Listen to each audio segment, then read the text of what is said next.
He's from Washington, from Michigan, he's from Colorado. Michigan. It makes me so nervous. Her husband died, her mother died. We flew in. I don't know how it is.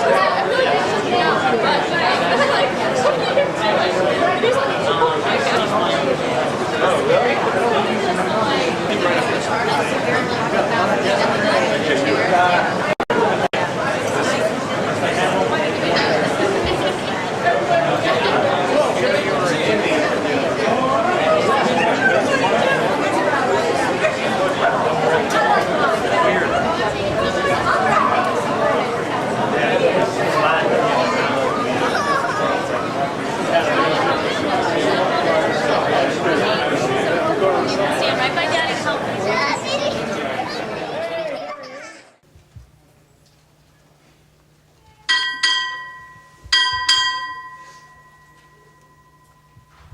Captain, United States Navy, arriving.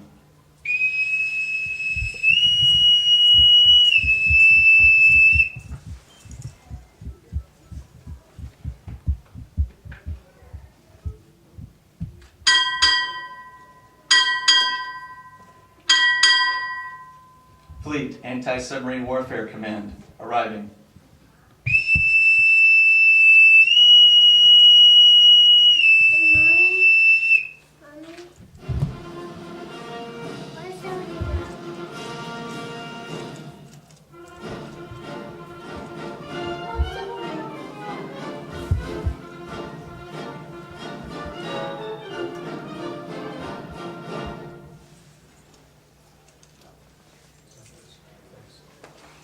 Parade the colors.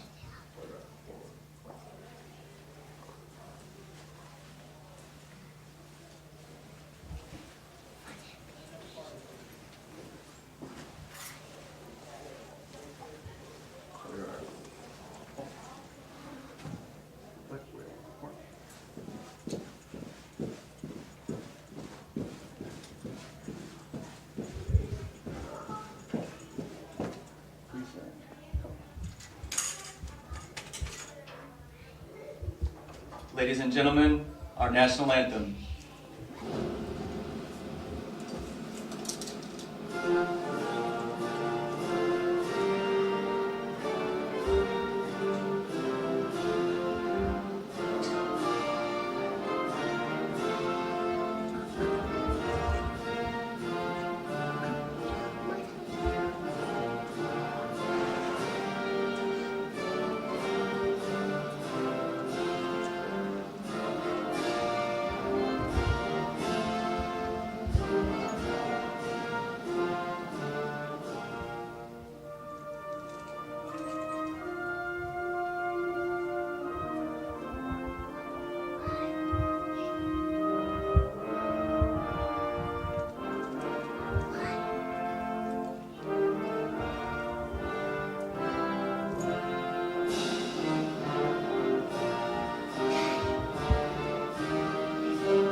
Retire the colors.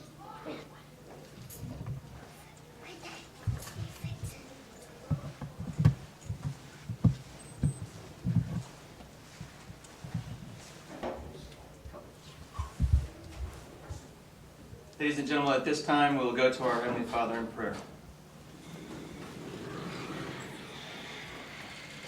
Holy and righteous Father, we thank you for this beautiful day that you've seen fit to give us. We thank you for this time that we have to come to this place and recognize the outstanding service that Captain Toady and his family have provided to our military and our nation throughout his years of service.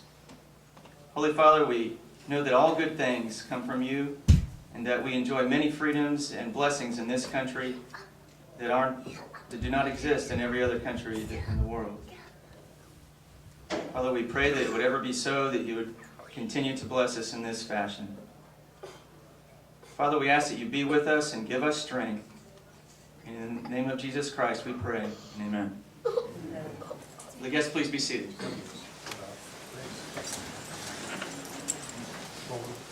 Admirals, distinguished guests, ladies and gentlemen, welcome to this occasion marking the retirement of Captain William Toady. We extend an especially warm welcome to Captain Toady's family, to his wife Karen, to his daughter Sarah and his son Billy and his mother Jean, and a host of other family members and close friends. The military retirement ceremony is a time-honored tradition where we pay tribute to a shipmate and recognize years of dedicated service to our nation. We are proud to share this with Captain Toady at the end of his distinguished military career and at the beginning of what we all know will be a successful new career. Ladies and gentlemen, at this time, please welcome the presiding official of this ceremony and our guest speaker, Rear Admiral John J. Wakowitz, Commander, Fleet ASW Command.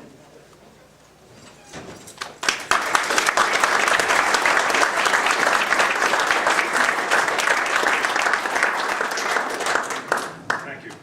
Karen, Sarah, David, Mrs. Toady, Brother Toady and his family, two sister Toadies and their family, Admiral Cosgrove, Admiral Wackendorf, Admiral and Mrs. Stanley, Admiral Gove, survivors of the USS Indianapolis, friends, members of the command, welcome to today's retirement ceremony. As the moderator said, this is a time-honored tradition steeped with customs. And for the Toady family, this is, for the most of you, this is the first time you've been to one of these ceremonies. And so you've missed a number of them. Now, Mrs. Toady, I know you've been to a couple. But for you and for the guests of Bill Toti that do not know our customs, I want to take a few minutes to explain this one here for you today, because it's important for us. It's our heritage, and it goes back hundreds of years, and it's a maritime tradition. Now, this would normally take place on a ship, and so we're all aboard. When we came on board today, there was a line that went down that had knots on it. It was called the rat line. And our sailors scummied up that rat line to get on board, because for the most part, they're 18 and 19 years old, and they can do that. For the officers, there was a ladder that was rolled down. It was rope on both sides with a slat in the middle. It was called the Jacob's Ladder. And it was called Jacob's Ladder because when you started climbing up, you didn't know where you were really going because the ships bent outboard. And it was named after a biblical term for the Jacob's Ladder, because God sent down a ladder for Jacob to climb to heaven on. And so that's where the Jacob's Ladder came from. The rest of you, all of you dignitaries, you came up in the bosun's chair. Essentially, it was a boom that went out, was lowered, and you could be raised in a dignified manner to get up to the ship, okay? And it was brought up by the side boys. And the number of side boys corresponded to the rank of the VIP. Now I say it corresponded to the rank of the VIP because there's another tradition that it corresponded to the weight of the VIP. And so the senior you got, the more side boys that you would have to haul you up. But we will say it goes with seniority from those that are standing at the podium today. Now, the bosun, the one that had the bosun's pipe or the whistle, it's called the bosun, but it comes from boat swain, okay? Swain in Old English means the keeper. And he was the keeper of the boats, because each ship had 3 or 4 boats associated with it. So he was the bosun, boat swain. And that pipe was used to give out different orders, because in the olden days we didn't have 1MCs or ways of calling each other on little phones and telling people what to do. So they blew those whistles through the ship. Now that whistle goes all the way back to the Roman and Greek times, because that was used to keep the cadence for the rowers. Now, you all think it was a drummer from Ben-Hur, but it wasn't. It was really that whistle that did it, okay? So then you came on board, and now you're at the main deck, okay? Up forward would be the forecastle, okay? It comes from the term forecastle, because in olden days, it was a castle at sea, and they fought the ship from that point using arrows and spears. Then you're at the main deck. Now, we are on the quarterdeck, the last quarter of the ship, where the ship was steered from. And now I'll go through the two players that are on the deck, quarterdeck. One is the captain. It's from a Latin term. Now, I'll probably mispronounce this, and Admiral Cosgrove will tell me I did, but it comes from the term caput, okay, which means head. So the head of the ship was the caput, and then that became anglicized to captain. Okay. Now, our moderator also played the chaplain today. Okay. Chaplain is a French term. In olden days, tradition has it that St. Martin of Tours met a beggar, and he ripped his cloak in half and gave half the cloak to the beggar. Okay. Supposedly that beggar was Jesus Christ. And they kept that as an artifact, and it was used by the French kings to take into battle. And they shot a short cloak is called a chapelle, and the keeper of that cape was called the chaplain. And the chaplain initially was a warrior, and then they decided it was more important to keep the warriors in the battlefield, so they gave it to the priests. And so chaplain evolved from that. Okay. My part as the admiral is a Moorish term. Comes from emir, which means chief. And the El Emir was the chief of chiefs. And that's where admiral comes from. And then in the British Navy, when you made admiral, you were initially given charge of the reserve fleet. And so when battle took place, they would call for that admiral to bring the reserve fleet from the rear forward. So we have the term rear admiral. Okay. So that's where we kind of are in the ceremony today. Okay. Then what normally happens at the retirement is we will tell great deeds and facts and battles that the retiree took part in and did. And then we would normally give him a chest, a sea chest, that had swords and pistols in it. And then he would speak, and then he would request permission to go ashore for the last time. And before he requests permission to go ashore for the last time, he would be relieved of the watch. No longer required to stand the watch, but to go ashore for the last time.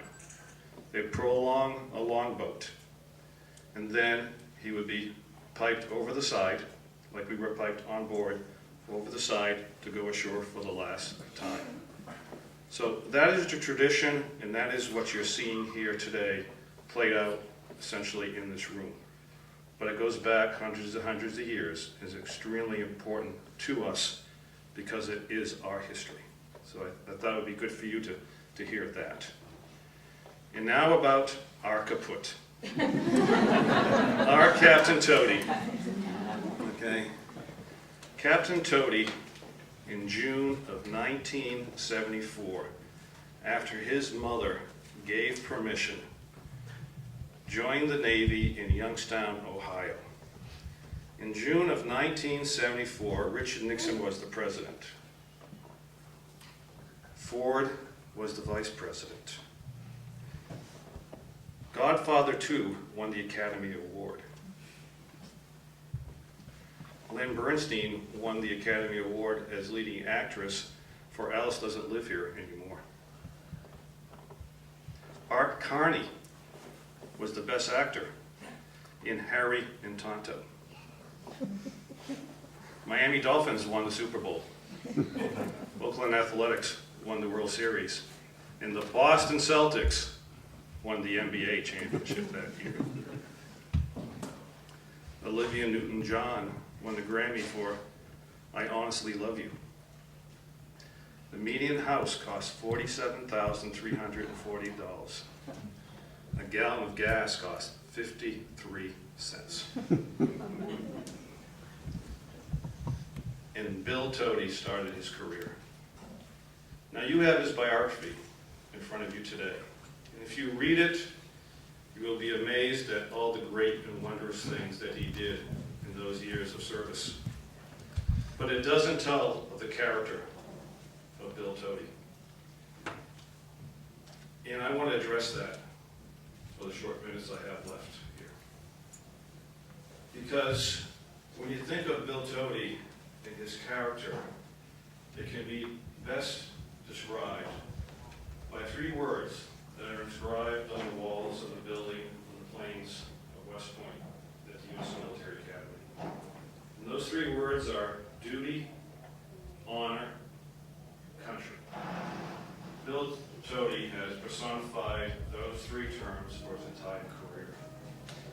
But those attributes were passed down to him because the Toady family has been known for duty, honor, and country.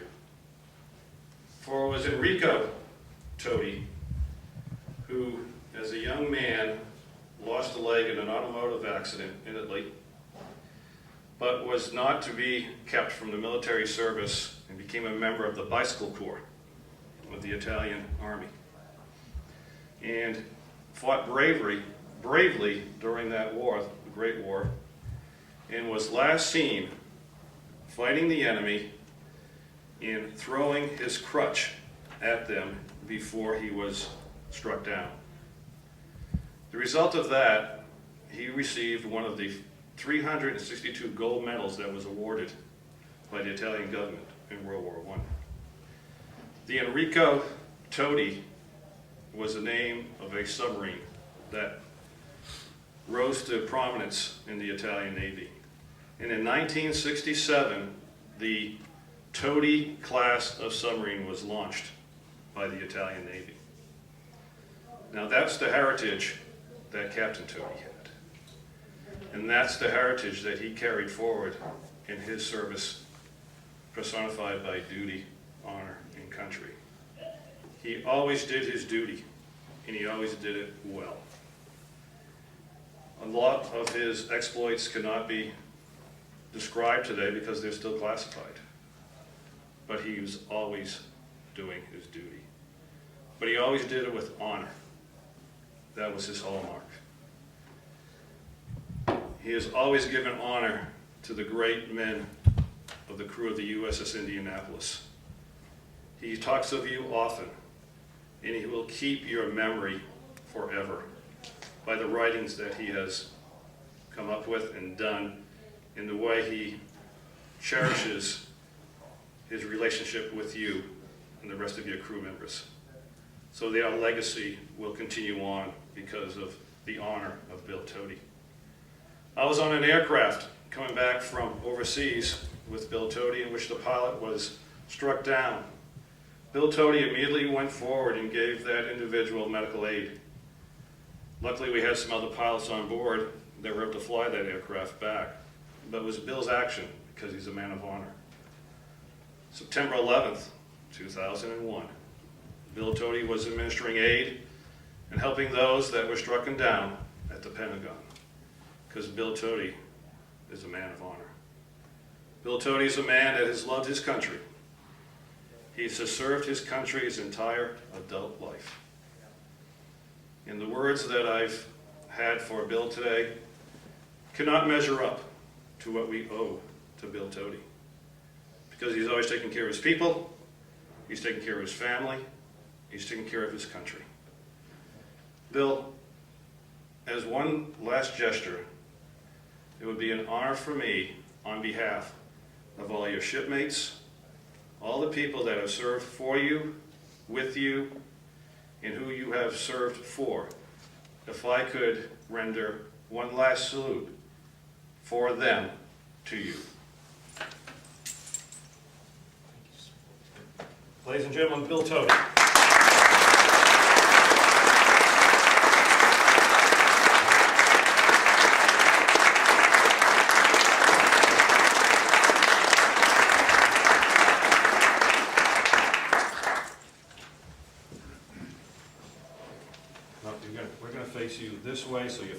can see this.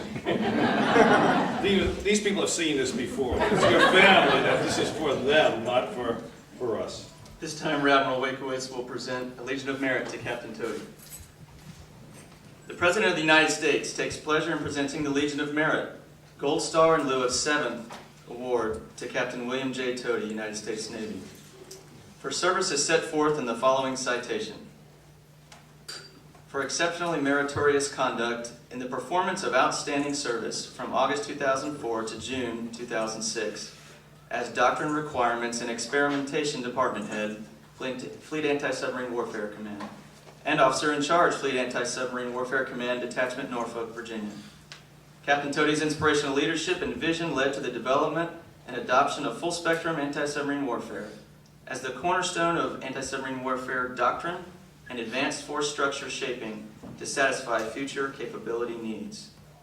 He was responsible for the development of Global ASW Concept of Operations, a comprehensive document that will serve as the foundation of 21st century doctrine and tactical publications, and the framework for identification of prioritized needs to meet the fleet's needs of the future. His unique insight led to his identification as a principal advisor on development of underwater training range requirements and reviewer of the Navy's active sonar policy. Additionally, his energy helped transform the Chief of Naval Operations' vision for an anti-submarine warfare center of excellence into reality. His intellect, superior dedication to excellence, and far-sighted vision contributed directly to a marked increase in ASW combat readiness for deployed naval forces. This superb tour of duty culminated a distinguished career of 27 years of loyal and faithful service to his country. By his outstanding leadership, commendable innovation, and inspiring dedication to duty, Captain Toady reflected great credit upon himself and upheld the highest traditions of the United States Naval Service. For the President, K.J. Cosgriff, Vice Admiral, Deputy Commander, U.S. Fleet Forces Command.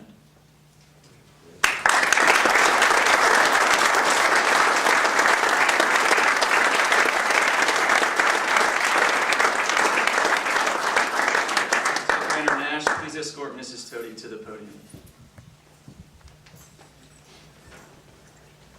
This time, Admiral Wakowitz will present a certificate of appreciation for Mrs. Toady.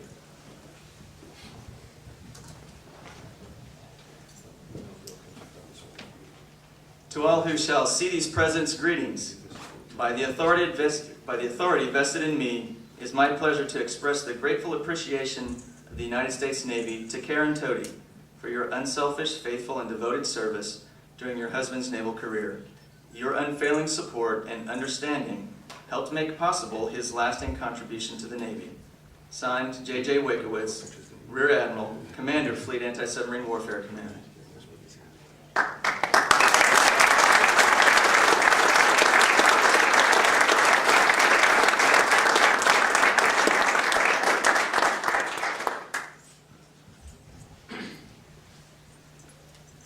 This time, Admiral Wakowitz will present the retirement certificate and certificates of appreciation together. Certificate of Retirement from the Armed Forces of the United States of America. To all who shall see these presents, greetings. This is to certify that Captain William J. Toady, having served faithfully and honorably, was retired from the United States Navy on the first day of July 2006. J.C. Harvey, Vice Admiral, Chief of Naval Personnel.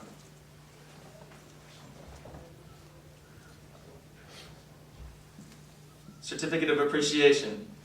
For service in the Armed Forces of the United States of America, Captain William J. Toady, I extend to you my personal thanks and the sincere appreciation of a grateful nation for your contribution of honorable service to our country. You have helped maintain the security of the nation during a critical time in its history, with a devotion to duty and a spirit of sacrifice in keeping with the proud traditions of military service. Your commitment and dedication have been an inspiration for those who will follow in your footsteps, and for all Americans who join me today in saluting you for a job extremely well done. My best wishes to you for happiness and success in the future. George W. Bush, Commander-in-Chief.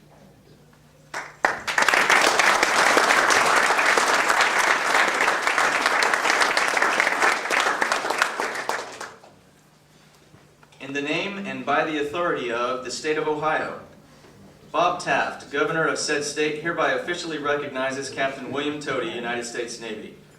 Congratulations on the completion of your 27-year career of honorable and faithful military service. Your country sincerely appreciates your loyalty, dedication, and commitment to the principles of freedom and democracy. Thank you for exemplifying the highest traditions of patriotism for all Americans. Bob Taft, Governor.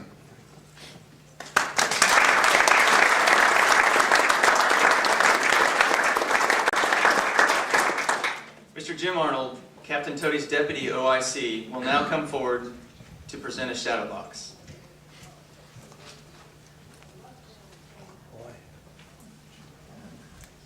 Captain Toady, it's my distinct pleasure to have had a chance to serve as your deputy here at the detachment, and I'd like to be able to present this to you to look back with fond memories on a brilliant career. We thank you for your inspiration and for your leadership. This is presented to you by the warden.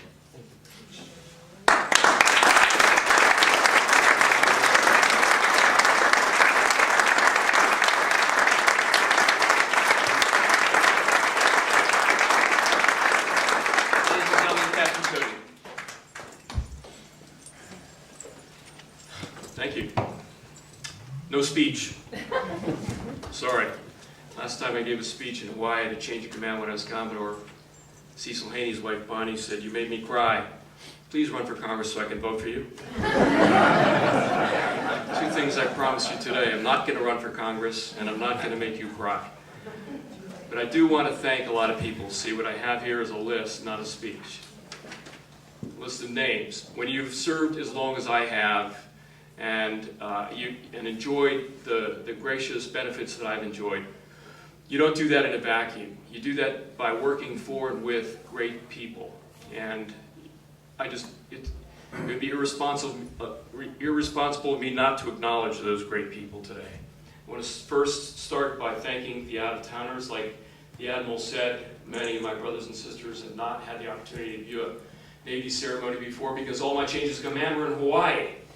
And, you know, that's, I'm not complaining, that's a great time.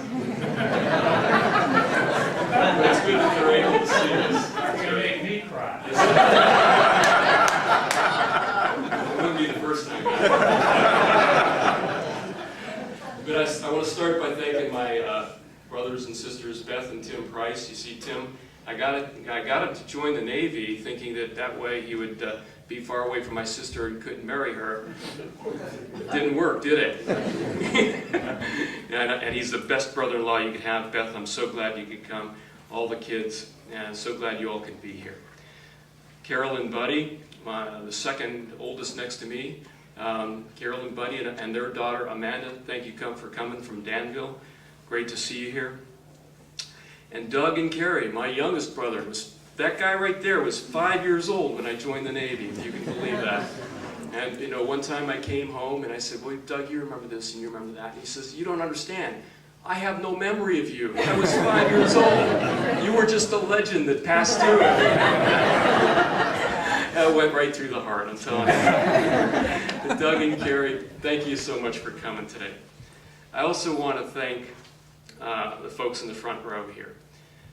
When I was doing JROC work, Joint Requirements Oversight work, in the Pentagon with Admiral Wakewitz, there was a period of time, I did this for 2.5 years, I think it was longer than just about anybody had done it. It was a period of time when I was without boss. We generally have a 1 or 2 star boss, and then the guy above that is the Vice Chief of Naval Operations, who's a 4-star. And about 4 months without Admiral. And so I was on my own, filling in both billets. And I would go to Admiral Pilling, who was the Vice Chief at the time, and say, "I've got this really intractable issue, and I'm not sure I'm preparing it right, and I can't bother you with it. You know, I got to have somebody." And he said, "There's this guy over on the Secretary of the Navy staff. He's a 1-star, smartest guy I know. If you have one of those issues and you really need somebody to go through it to make sure you're on the right track, go talk to him." And I did. And he always had exactly the right advice. It was like he had his finger on the pulse of the Pentagon. He knew exactly what was going to happen. Never failed when I went and ran an issue through him. He is now the Vice Commander of the entire fleet. He's here today. Admiral Cosgrove, thank you so much for coming. And thank you for all the support you've given to me. Another guy that I met during that tour in the Pentagon, he was still a captain actually at the time. And just another one of those guys who's so brilliant, you can't help but learn things by being around him. He's now Admiral. He works for Admiral Cosgriff. And again, through the years, he's given me great advice. I had I don't directly work for him, although a lot of people think I do. There was a few times when I went up to his staff and guys would come to me and say, hey, I got this problem and I can't get it through the Admiral. Can you help me? You seem to have a good relationship. Can you help me? And I said, you know, Admirals are really busy people.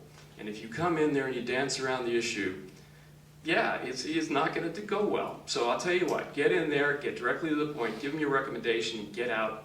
You'll do fine. A couple weeks later, I came back. He said, you know, I took your advice. I said, did it help? He said, not one bit. I said, well, I can't help you there. But Admiral, I really appreciate the support you've given, and I thank you for coming, sir, and your wife, too. Thank you. Same Pentagon tour, and in fact, multiple Pentagon tours. There was this guy that I would always have to, I wouldn't have to, I would always want to check with because he seemed to understand the community, and all of my shore tours were outside the submarine force. It's like, you know, they'll let me go to sea, but they won't let me have anything to do with it when I'm ashore. And so I knew that I had to be very careful when I brought issues forward to make sure that I wasn't crossing wires with my own community. And the guy that I approached for advice in these issues was Admiral Gove, who's here today. And always, again, kept me out of trouble, kept me from crawling. When I engaged with him, he kept me out of trouble. There were other times when I didn't engage with him and I wished I had, where I didn't stay out of trouble, but that's another story. Thank you so much for coming here today, sir. And lastly, from the front row, Admiral Lockendorf was a guy that I served on a special project with that we can't talk about. And, you know, had, again, great advice and great counsel over the years. And Karen, I still remember with great fondness, Admiral, one Christmas party at your house, and just, I hope you still have that house. Because it would take all 5 of us to buy it today. But thank you so much, sir, for the support, and thanks for coming today. Friends, Mike and Nahid, you've been such great friends, Jimmy and Laura, especially to Karen in the last 2 months when I've been in Texas on my sabbatical. You know, thank you for giving her the support that you have, and for being such terrific friends. Clint and Janet Maddox and their daughter, who means something special to my son. You know, thank you for coming as well. You're great neighbors and great friends. A few years ago, when I was beginning my last Pentagon tour, I went to the movies and saw this film, U-571. And there's a line in the film where Harvey Keitel says to the guy who's the captain of the ship at the time, it's a line that, you know, no Hollywood writer could have written. And it was like this. He said, don't ever say you don't know. That will destroy a crew quicker than anything. And I said, I got to know who wrote that. I mean, I like to write myself, and I'm kind of a fan of things like that. And I said, the guy that wrote that couldn't have learned that by reading a book. And so I did something that I'd never done before, and I tracked down his agent, and I called and said, look, just left Submarine Command, and I just want to tell that guy, whoever he is, that he got that line and that whole dynamic between the chief of the boat and the captain exactly right. Really well done. To my shock and surprise, the writer called me back. And we started a conversation, and that conversation led to other, and over the years we've become great friends. You know him as the writer of Training Day. He wrote the lines that won Denzel Washington his Academy Award. His name is David Ayer, and Dave and Maria are here today. And thank you so much for coming, Dave. We become such great friends. And Dave's friendship, particularly in the dark days after 9/11, really meant a lot to me. And I'm honored to have you here today, Dave. Thank you very much. Tom Curran is here from Indianapolis, representing the Indianapolis Museum Foundation, the USS Indianapolis Museum Foundation.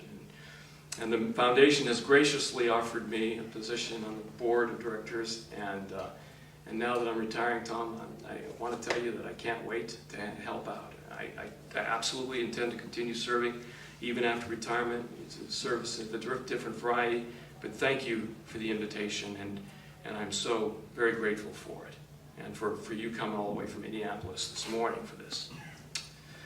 My plebe year roommate is here. You know, here's a guy, as the Admiral mentioned, I enlisted in 1974. I'm not going to tell that story, but what I will say is that I came to boot camp.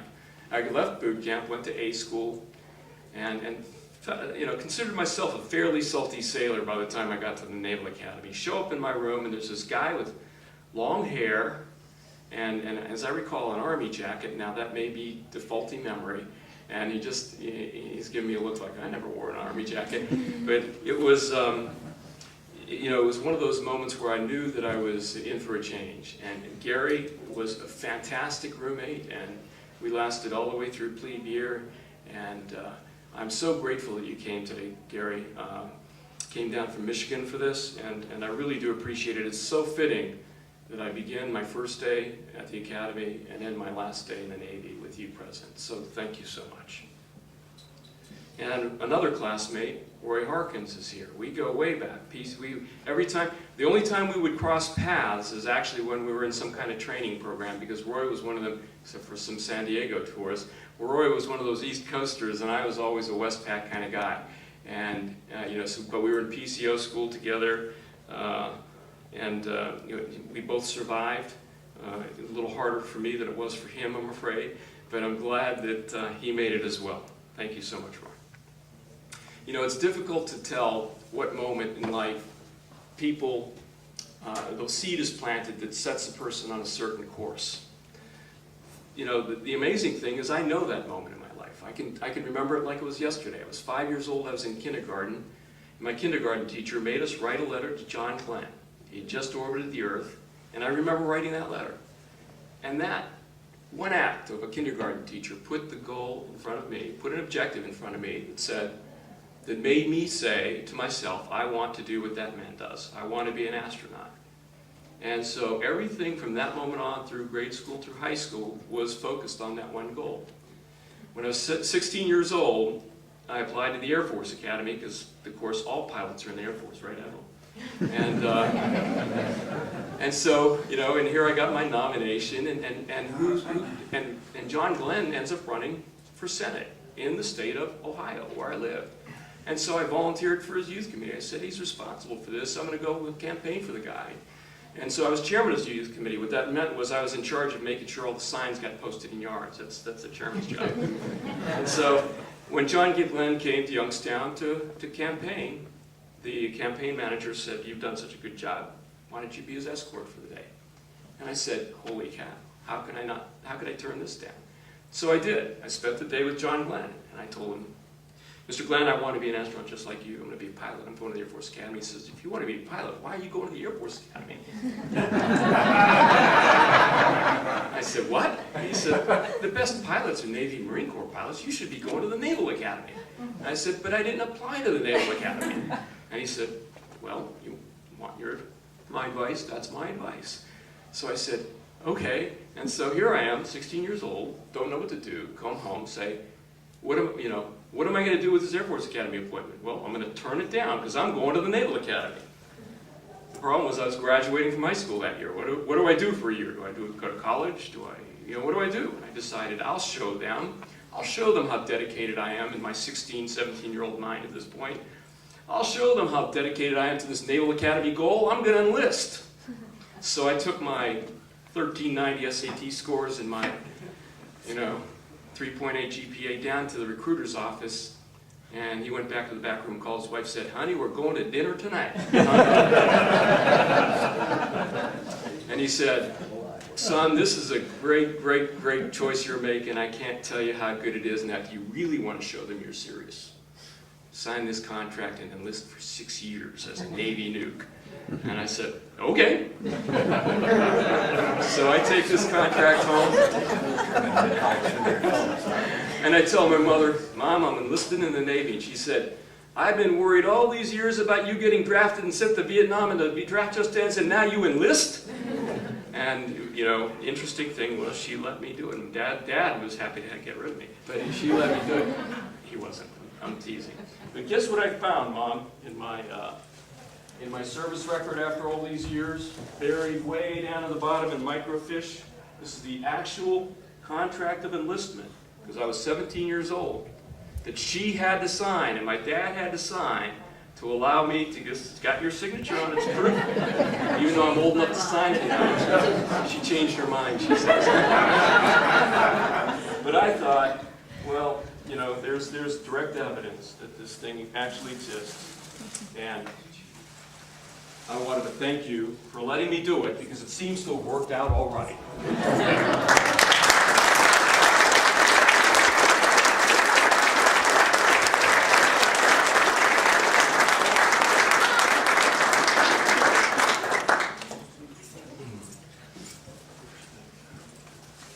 So she lets me enlist. I go to boot camp, and of course, finish boot camp, go to A school, and I go to my company commander, a man by the name of Senior Chief New City. Why do I remember that name? I've told some of my guys this story. And so I go up to him and I say, you know I'm enlisted, I know I'm going to A school, I'm happy to do that. But, you know, of course, at the end of this year, I'm going to the Naval Academy. I think he's still laughing. Every time I saw him, from that day forward, the moment he looked at me, he started laughing. And I said, well, I need this application. There were no career counselors in those days, Art Ben. There was nothing like that, okay? You were your own career counselor. And so I went, and went to find a way to get an application to the Naval Academy. Nobody would get it. Everybody I talked to started laughing. Yeah, you're 6 years, buddy. You're in here for the long haul. So I called home and I said, look, these people aren't very helpful.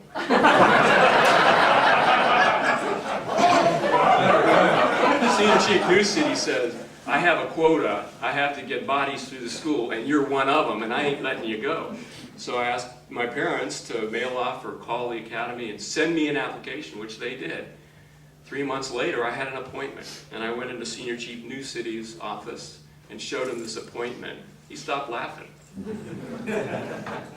That was April, the first week of April, 1975, and I was to report for plebe year July 5th, right, Gary? Wasn't that it? July 7th. July 7th, thank you. So I tell him I'm going to the academy after all, and he says, okay, here's what's going to happen. I'm pulling you out of school. I had already graduated from A school, and I was about to start nuclear power school. He says, I'm pulling you out of school, and for the next 2.5 months, you have one duty and one duty alone. There are 8 heads in this bathroom. There are 8 heads in this BEQ, and there are 16 stalls per head. And for the next 2.5 months, if any one of those stalls are dirty, it's your fault. And so for 2.5 months, I cleaned toilets. And when the thing was over, now this is not a sad story, this is a good story. When the thing was over, when it was all done and I was checking out and I went to see him, and he says, you know why I made you do that? And I said, because you're sadistic. And he said, yes, but that's not why I made you do that. He said, I made you do that because I want you to remember what it feels like for somebody to have complete and total control over your life. And, you know, it made me a better officer.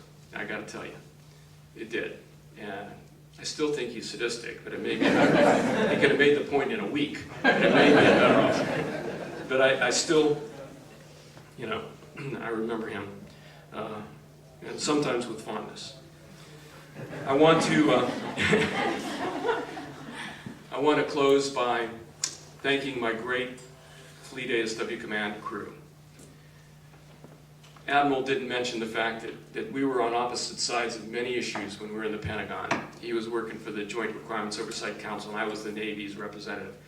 He was like the Defense Counsel, and I was kind of like the prosecutor. And I would win every now and then. And it didn't, it didn't make us the best friends. And I think if 7 years ago I would have asked the Admiral to be speaking at my retirement ceremony, he would have said, forget you. Because I don't think he would have done it, and I'm not sure I would have wanted him to.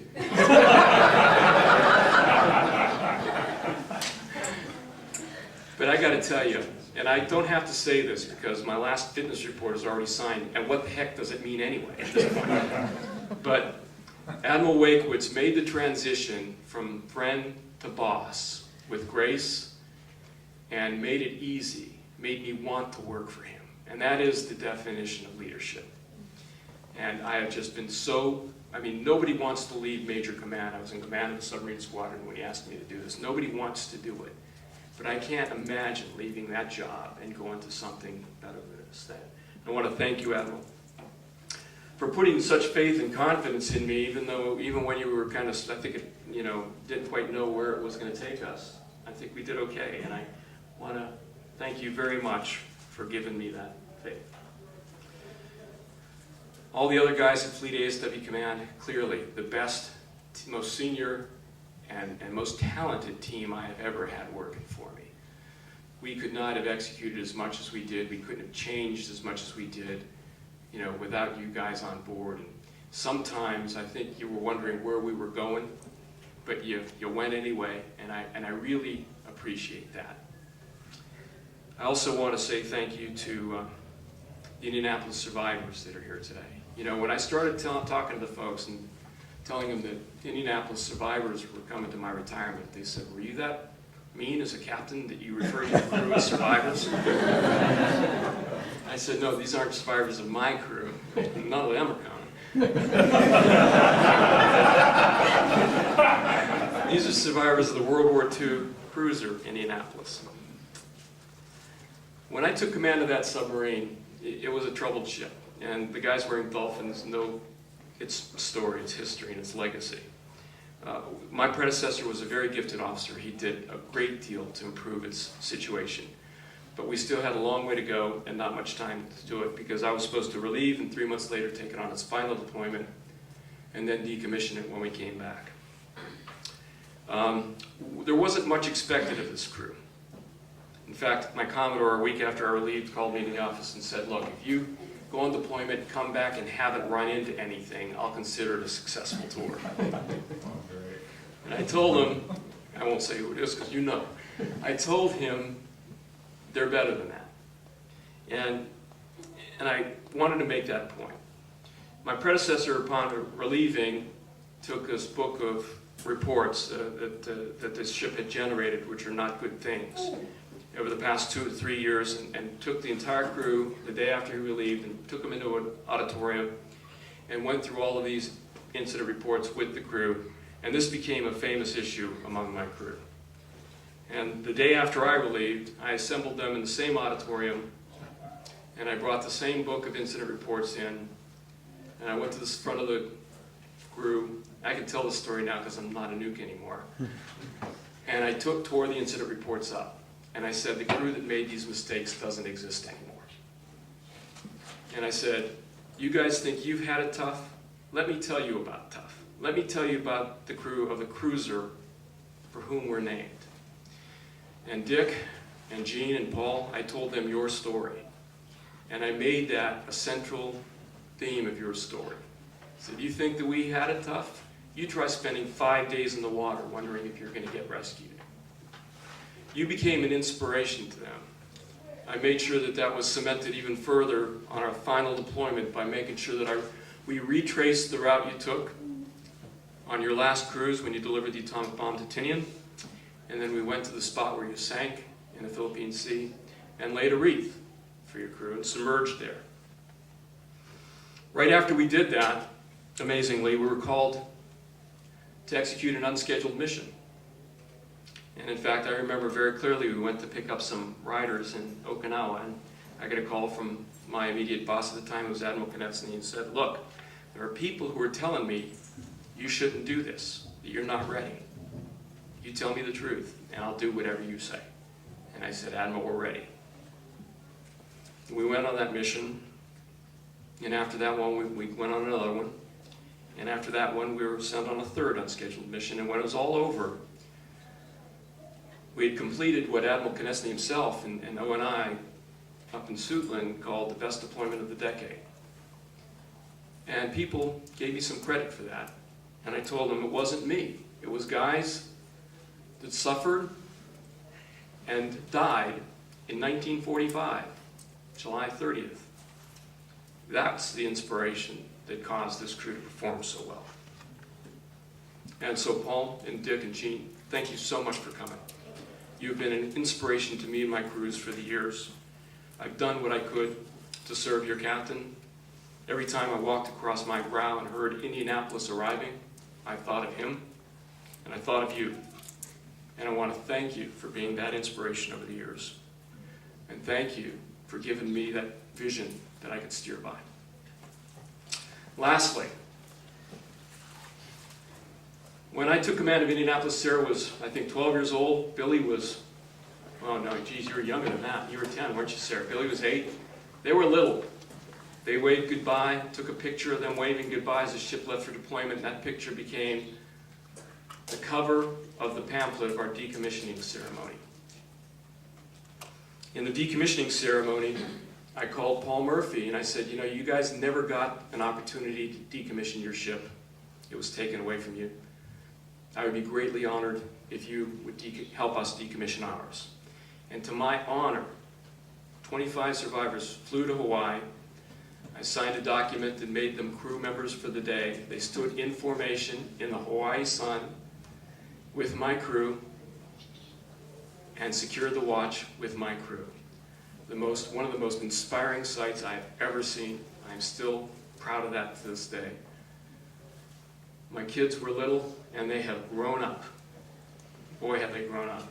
Sarah has just turned 21. I just took her to get her sideways driver's license the other day. And she has become quite the designer. She is a brilliant designer. And everybody knows this because I tend to brag about it. Yeah. And I don't apologize for that. Billy, I don't know how he got it, but he is one of the best drummers I have ever seen in my life. Rock and roll music has become his passion, as you can tell by his hair. And the good news is he's got the skill to make it, although he is going to ODU in the fall. I'm so proud of you kids, and I am so glad that you are here throughout. One of the moments that told me that my time in the Navy was coming to an end was when we moved to Virginia Beach this time. And I said to Billy, you know, Billy had been in junior ROTC his entire high school career, and moving to Kellam, it was the third high school he'd been to in 3 years, 3 moves in 3 years. I saw in the newsletter that the Kellam junior ROTC team was assembling on Wednesday night, and I said, are we going to go? Are you going to join? And he said, no, Dad, I'm not joining. And I said, well, why not? And he said, because I can't do this to my kids. And that really talks about, you know, what I put through them. And that is something that I'll never forget. But it also helped me understand what was important, Billy. And so, it's over. Sarah? For all the moves. See how I love you? And Billy's getting new heads for his drums. I didn't bring those. I didn't think he'd like flowers. When I asked Karen to marry me in 1982, she said, I actually took her to a wardroom function before we got engaged. And she said, I don't want to do that. And I said, out the door in '84, that was my class's motto. And I said, there's no way I'm staying in past 1984, so don't worry about it. Would you marry me? She said, okay. Then this opportunity came to go to graduate school in Monterey. I said, well, you know what? I know I said I'm getting out of the Navy, but just this one little thing, okay? And she didn't know that one little thing brought 6 years of commitment with it. But there we were, and she said, okay, we could stand for this, but I just don't want to be the captain's wife. That's where I draw the line. And no matter what I asked of her, she said, okay. And, you know, we didn't know where this journey was going to take us, sweetie, when we started it. And all I can tell you is, I love you. A little something is not enough to make up for the many moves and the many times I told you something and then didn't do it.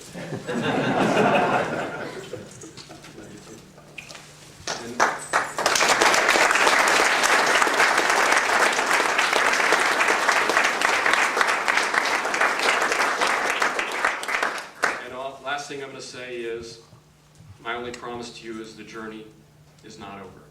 Thank you very much. Thank you all for coming.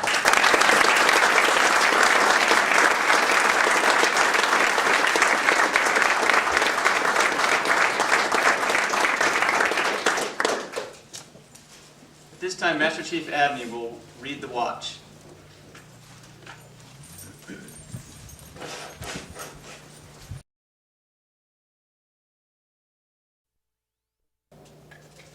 And fellow countrymen could sleep safely each and every night, knowing that a sailor stood the watch. Today, we are here to say, shipmate, the watch stands relieved, relieved by those you have trained and guided. Captain Toady, you stand relieved. We have the watch. Thank you, Master.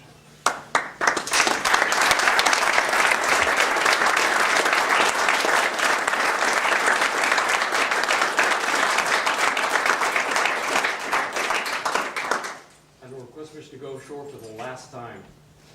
Permission granted to go ashore. Will the guests please rise for the piping ceremony?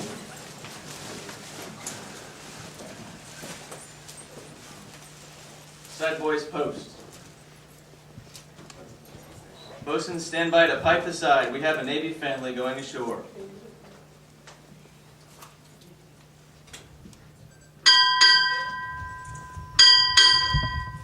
United States Navy family, retired, departing.